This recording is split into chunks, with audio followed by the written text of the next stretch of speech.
welcome back to my channel.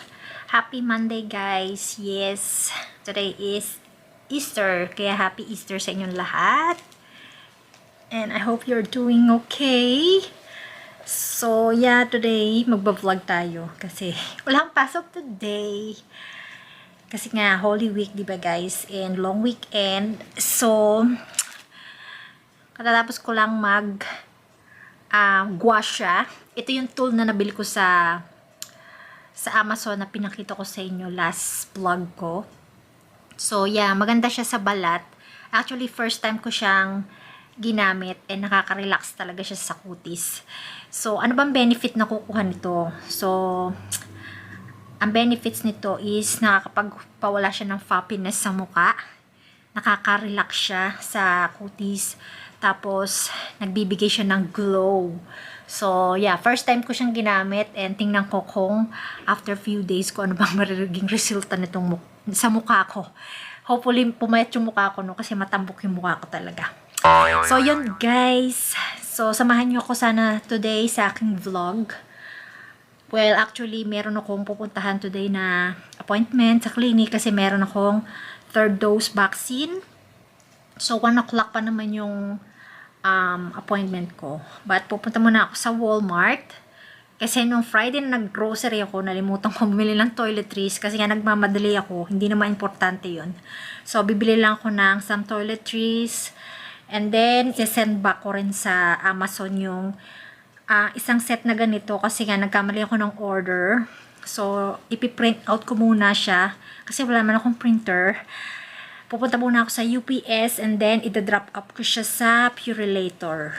So, yon. Then, after lahat ng mga gagawin ko, bibili ako ng seafood kasi nakikraving ako sa seafood, guys. So, hugasan ko lang to. So, by the way, guys, ang paghuhugas nga pala nito is hindi mainit. Ano lang, yung tama lang. Sabi sa salt lang daw nga at water. So, yeah, no soap as well. So, yon.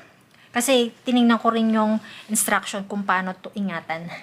So, mag-get ready na ako. And, samahan nyo ako for today's vlog. Samahan nyo ako saan muna tayo pupunta? Sa Walmart muna tayo pupunta. Kasi, 12 o'clock na. So, pupunta lang ako ng mabilis. Sisilipin ko pala muna kung magkano yung gas. Kasi, pag mura, magpapagas ako. Pag hindi, skip muna tayo kasi meron pa naman akong half.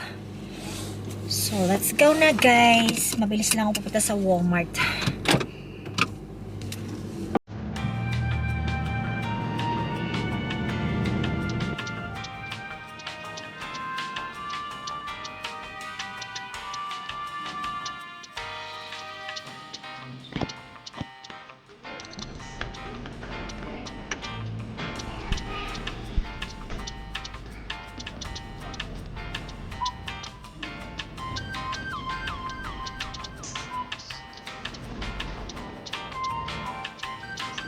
Tayo sa Walmart.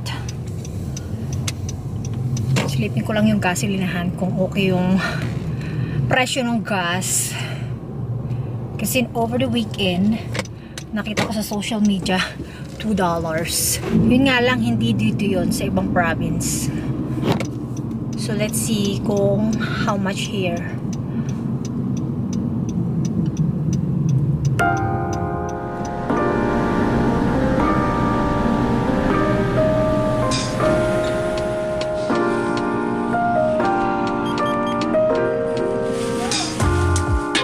Baba ko na yung crab. So, dadaan muna ako sa UPS bago ako pumunta sa clinic. Hindi ko sure kasi kung bukas kasi today is Easter Monday. So, check ko muna. Kasi meron pa akong 15 minutes. Kasi sabi naman sa instruction 5 minutes before. Nandito na ako sa Loblaws. And instruction is dala ng health card and magsuot ng mask. So, pasok na tayo, guys.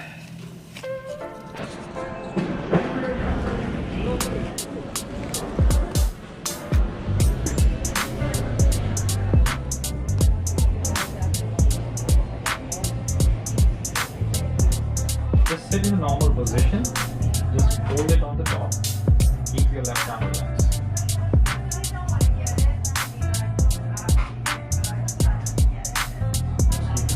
Okay.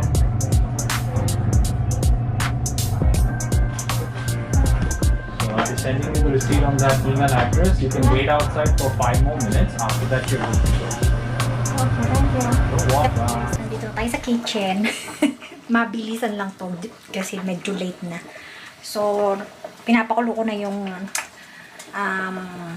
ang tawag dito, corn, yung kasi yung matagal maluto. And right now, igigisa ko na yung aking bawang. So, nahugasan ko na and nalinis ko na yung crab and tsaka yung shrimp. Inalis ko na yung intestine. Tsaka yung yung squid. So, tutunawin lang natin yung butter. And yun yung crab at saka shrimp. So, kapag napakulo na siya, so, ihulog ko siya dito. Kapag luto na siya, nag-orange na siya, hihiwain ko sa gitna yung crab. Para pag nilagay ko yung sauce, manuot yung laman.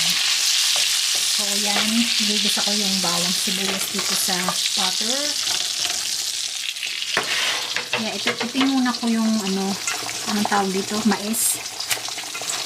So, yan. Ihulog na natin. Mga 2 minutes lang siya.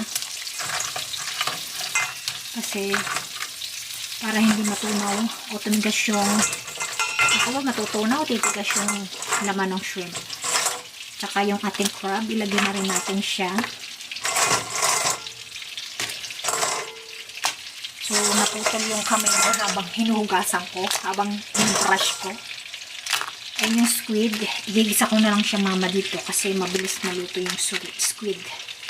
So, yan. Iwan lang natin ng mga 2 minutes and aakuin na natin yung ating shrimp. So, ilalagay ko na yung garlic. So, ayan guys. Kinuha ko na yung crab and shrimp. Hahatiin ko sa dalawa. Yung crab para pag nilagay ko yung sauce, manuot siya. And ito ang ginagamit kong seasoning. Cajun sauce. So, lahat na nandito. Yung chili, oregano, paprika. Ayan. Lagay lang natin dyan. Ito ang hang nito. Oh, luto na yung ating dinner. Yung ating seafood boil with Cajun sauce. So, ito yung aking dinner. O, umusok pa. Kain tayo, guys!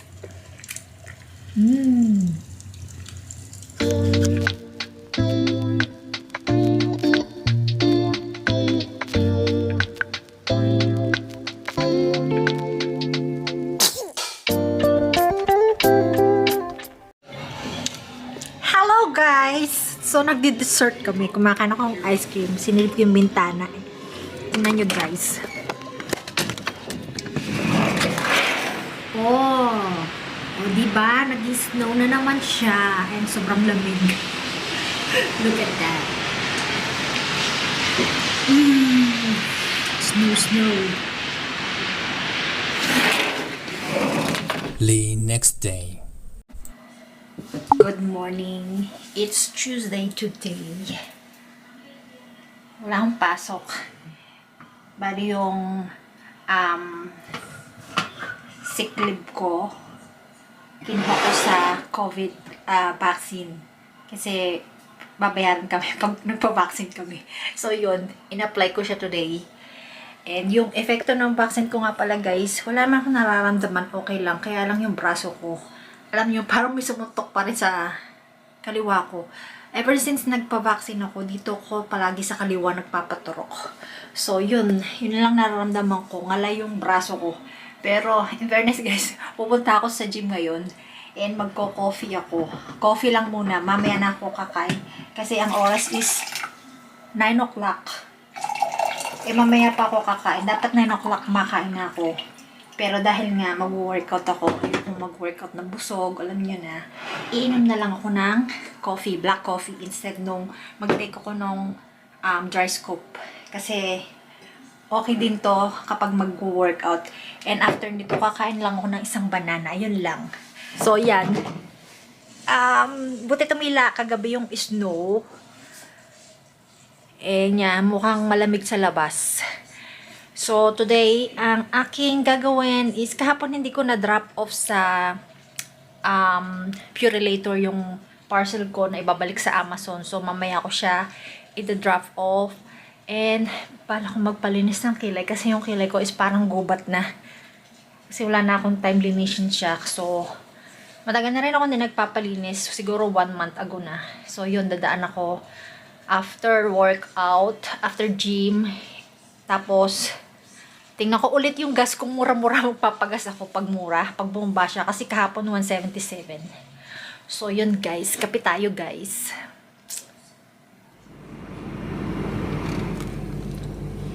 Sobrang lamig guys. -2. Kaya siya malamig pati humahangin. So, yan guys. Diretso na ako sa gym.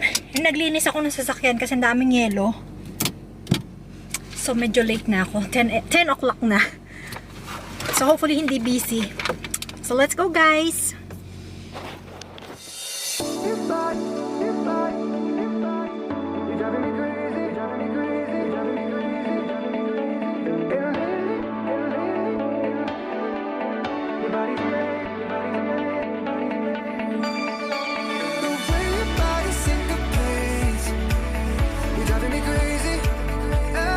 Dito ako sa Purelator. Minalimutan ako, bumalik pa ako kasi nasa apartment na ako. And nasa elevator na. Nakita ko yung delivery guy ng Canada Post. And naalala ko biglang yung aking Purelator na i-drop off. Kailangan ko palang i-drop off. So, andito ako ngayon. And umuulan siya guys. Malamig. Kasi mahangin. Pasok lang ako guys.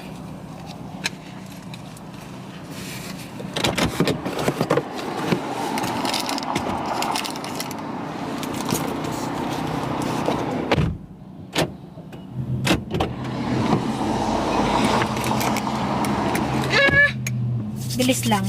Draft off nga eh. Malulubat na kayo. Kailangan mo na kayong i-charge. Uwi na tayo. Magluluto pa ako. Hello guys. Nandito tayo sa apartment. And kainom ko lang ng protein shake or protein drink. And napakain ako ng kanin. Post-workout meal ko kasi nagugutom na ako. Ito yung natira ko kahapon na binili sa ethnic store nung bumili ako ng seafood. Yan, kakain ako ng rice and chicken. Tapos niluluto ko yung beef, ground beef. Yun yung early dinner namin. Ilalahok sa nachos. So, yan. Yan siya, guys. Yan, meron ako ditong overripe na banana. Tatanggalin ko siya sa balat and i-freeze ko. Masarap yan siya. Masarap siya sa protein drink or smoothie. Kapag mag-smoothie. So, yun nga pala guys. Kanina, ang sarap mag-workout kasi kukunti yung tao. Alam niyo naman, kapag nag-workout ako, kasama ko kayo. Pero pag busy, hindi talaga ako makapag-video. So, yun guys. Kain muna ako. Nagugutom ako.